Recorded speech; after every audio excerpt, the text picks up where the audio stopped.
first part of the evening with Tom Watts. Tom did this dictionary of poetic form, which is over here, which I'm calling a non-verbal reference book. As you can see, he's got different instructions how to write different types of poetry. Have a look at it. And he's also a Red Ceilings author. His book Scavengers of London. And I'd like to welcome him now. Thank you. So I was down on the South Bank, and the book thing there, I found this book, it's really old, and I found out later that it was by the guy who founded the Loch Ness Monster Hunting Society or something. He wrote this book about London, the wildlife in London. It was kind of his kind of weird book about that. So I decided to take that, completely destroy it, cut it up, and rewrite it as if all the humans had left London and the animals had, there was no life, no culture, which kind of a bit like here. But yeah, so this is about that. It's called The Scavengers of London. 1. From Hertford, in the north, quarried quantities of sea urchins, other small outcrops, the dock of a black-headed gull of the lower Thames Valley. What is the sense of stopping? The reservoirs. They serve the canals and the intervention of flora and fauna. Men of stone, the tarmac melted, humps, thick beds of fossils settle on the soil by wolves, wild boars and tigers, the habitat of wood pigeon, further tramps and infamies. To the rats and cockroaches. When the Romans left, Thames, the Lee Valley, fouled with sewage, a glacial gravel depositing its principal lungs, and the Saxons' adaptation began. An ecological niche and smoky wading birds, the habitat of gods like the rook, covered with mosses. St Paul's, the central London reaches, lost to the fish of Middlesex and Kent. And primeval Thames marshes, the scavengers with time elapsed, deposition. Today, London sprawls in strips. Billions of hard minutes between Heathland and Cathedral is gone to Reigate. In the south, a vigilant cultivation of saber-toothed roses, the Himalayas console them, the vegetation in pits of extinct large clumps of chalk on the Hampstead and Highgate heights.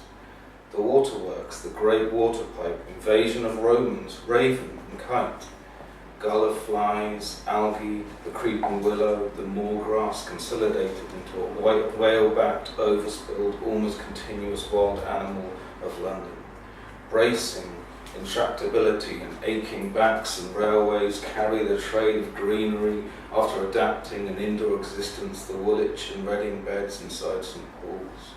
Woodland, along the ship of warehouses, a brick of fruit at the fringe, twin hillocks of the Walbrook rivulet. The water crowfoot have established themselves of smooth, flat undulations, influence the landscape, the balance of nature trapped near the leg of Mutton Bank, and like the imported sea coal, man has gone. After Londinium, after London, terraces of gravel on the Great North Road, leaving tarry deposits and Saxon dividing lines on modern London, warmth-loving animals along Tottenham Court Road, and rapidly colonised inky Trafalgar Square of unbroken habitats. The fauna of London, a tribe of skulls, 60 miles southward. The spread of London, the whole areas are completely gone. 1,000 years lay below the present day, now fish ponds fill, sterilising the district and groaning altitude as habitat for aquatic birds. A gradual spread of London, the north bank of the Thames, great white gashes to the sky, the appearance of a causeway 60 feet thick to East Finchley Station. Polecats, martins, owls and hawks, barren houses and tarmac at the present balance of jackdaws and ports of London left to the slough in the West Man's tide of bricks, the tongue of boulder, clay slipped, flowed east to join the valley of mastodons. Nature creeps, the present border, humans died every day, a diet of flesh and flint, chemically deposited ooze, and long-term climatic. Man was hunted on Wimbledon Common, Lewisham to Thames beaches, boundaries fixed for trivial reasons, London filled out tongues of county, borough and enclave, suburban gardeners driven to and from Tilbury in the east to dominate them all. Huge quantities replaced. They were the type, the top, the weapons and shelter. Him a brutish shuffling gait and sinister, with flat, boggy Charing Cross, a relatively feeble species.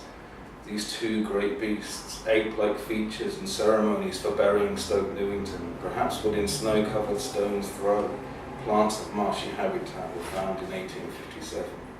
The dwarf birch nesting holes in soft sands.